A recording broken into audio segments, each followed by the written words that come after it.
to the 2023 AKC Flyball Dog Challenge presented by Tractor Supply Company, a competitive invitational that is part of our American Kennel Club Dog Sports season on ESPN. Today, you are going to see 8 of the best teams in North America going head-to-head in a high-energy drag race for dogs that is unlike any other dog sport. As we welcome you into the World Equestrian Center in Ocala, Florida, Carolyn Mano alongside Ashley Hilliker, a national champ in this sport, the owner of 15 world records in flyball, and you can feel the energy already. This is a fast-paced sport. It is very exciting. 4 dogs, relay, get your ball, come back, no mistakes. We're going to have a great time today. If it sounds easy, it's not. There's a lot more to it than that, and we'll be with you every step of the day. Every dog must clear 4 hurdles, grab the ball, and return back to the finish line before that next dog crosses the line.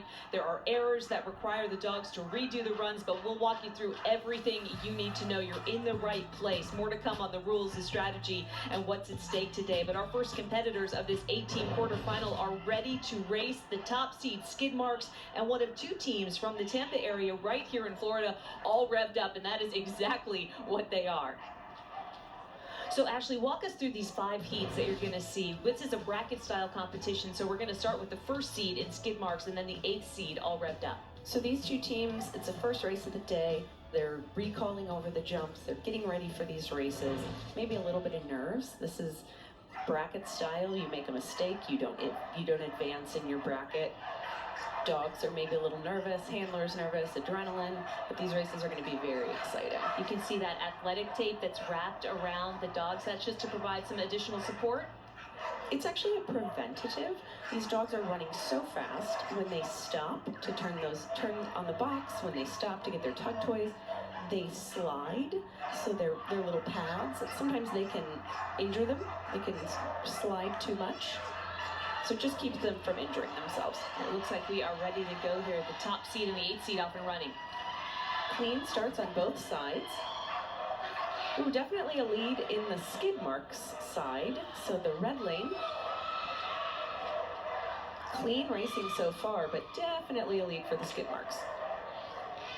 Ashley mentioned it's the best out of 5 heats. If you're seeing this for the first time, it moves really fast. I mean, where would you tell people to kind of place their eyes as we start the competition? So you're going to watch the dogs running over the jumps. You're going to watch the box turns where they grab that ball. And then you're going to make sure that you're also looking at the start and finish line. That's where mistakes can also be made. Those dogs can cross a little too soon. It's like a relay race, so you need the dog that's returning to make sure they are crossing the start-finish line before the next dog enters. Skid Marks says whether you're facing their 14-second teams or any of their 7 lineups, they are always aiming for a win. They are singularly focused. And then all revved up from Tampa, you can see pink as a clear theme here all the way down to the tails. But they're the largest flyball team in Florida with over 18 members and more than 40 dogs. They said, you know what, we knew we were going to be the 8th seed. We're just happy to be here. We're ready to compete, and that's the right attitude. They are still running pretty great times. In the 15-second range, Skid Marks is just running really great times in the 14-second range. All right, here we go, ready to race. You can hear the excitement, listening to the crowd, listening to the teams. All right, clean starts. A 3.50 for the first dog on Skid Marks. Amazing times. Here we go, clean racing so far. And again, just a dominating lead for the Skid Marks. They are running exceptionally well.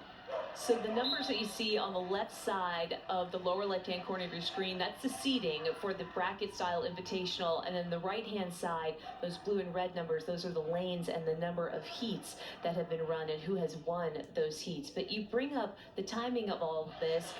And are you looking for under 4 seconds per dog? Is a time around 15 blistering fast? I mean, help put it in context for us. So in the general world of flyball, when you're running in the 15-second range, you're very, very competitive. You're kind of in the elite category of racing. That being said, there are lots and lots of flyball teams. Any dog can play this. There are different divisions when you go to a tournament, and every dog can play. Families, friends, your pet dogs, your exceptionally competitive dogs, anybody can do this and have an amazing time. You can bring your basset hound out there if you want, right? Absolutely. Get a corgi out there. Absolutely. Oh, here we go. Next race running. Clean starts on both sides. Again, skid marks developing a lead. Coming down to the last dog. Skid marks keeps this clean. Looks like they're going to take this race in 3 heats. All right, so a clean sweep for the top seed in the AKC Flyball Dog Challenge. Nicely done. Very, very well executed by the skid marks, the top seed. We'll have more racing for you in just a bit. And now that we've given you a taste of what to expect, you can catch your breath, and we'll let Ashley explain some of the key aspects of this sport of flyball.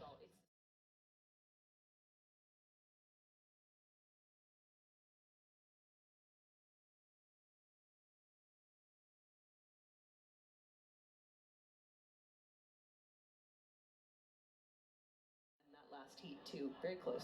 We had so much fun miking up our first consolation round that we're going to do it again because I think it just brings you so much more inside this race. As we welcome in Spring Loaded from Ontario, Canada, New York, and Michigan. They are the 7th seed here at this Invitational, and they are facing All Revved Up from Tampa, Florida, the 8th seed. And we're going to put a microphone on the floor coach, Kayla Daniels. This will offer a unique perspective, Ashley.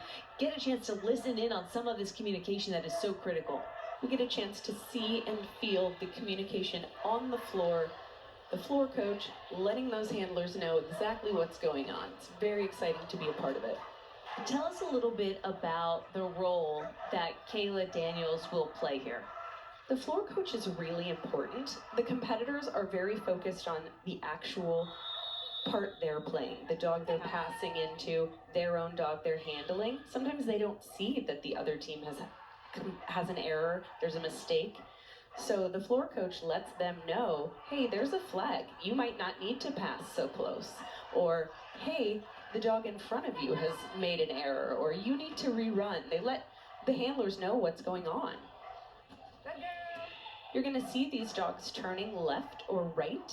When you are training the turn, before you do anything on the box, you have to figure out which way the dog is more inclined to turn, and then you train them that way, just like we are more inclined to right with our left or our right hand. Dogs turn a certain way, so we start training the turn the way they want to turn.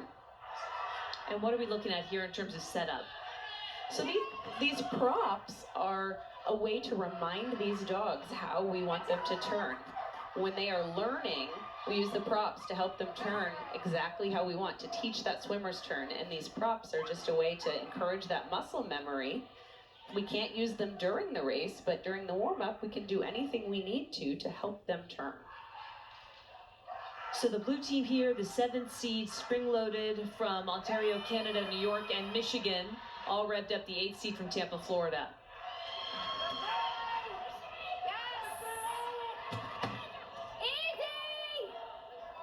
There's an example of Kayla letting her team know there's a flag in the other lane, so they need to go easy. They can lighten up.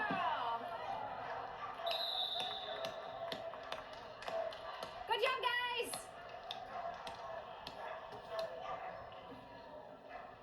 Good girl. Is there a bear?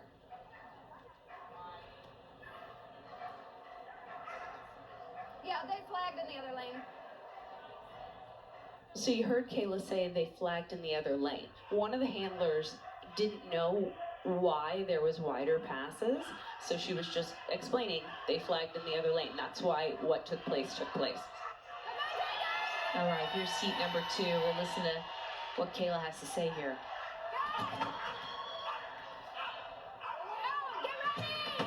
Early pass, so she's encouraging the handler of that dog to get ready in case they need to rerun. Because there's a flag in the other lane, so now we're going to need to rerun to win.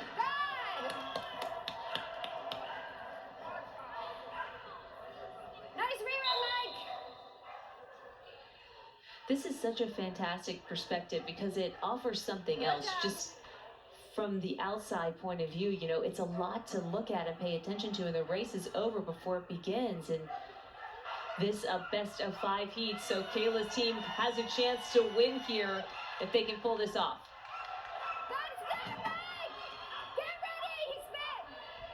So we have another error for Spring Loaded, but she's encouraging her team to get ready because there is an error in the other lane too.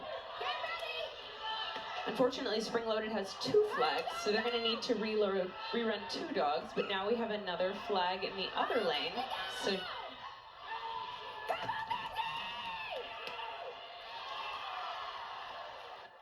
So that was really great coaching. Kayla was right on it. She watched what was going on in the other lane, she watched what was going on in her lane, and she was communicating the entire race. So her team knew exactly what to do. They had great reruns because of her coaching. That's good. I like the positive encouragement as well. Yeah, definitely very encouraging, letting them know what they need to do.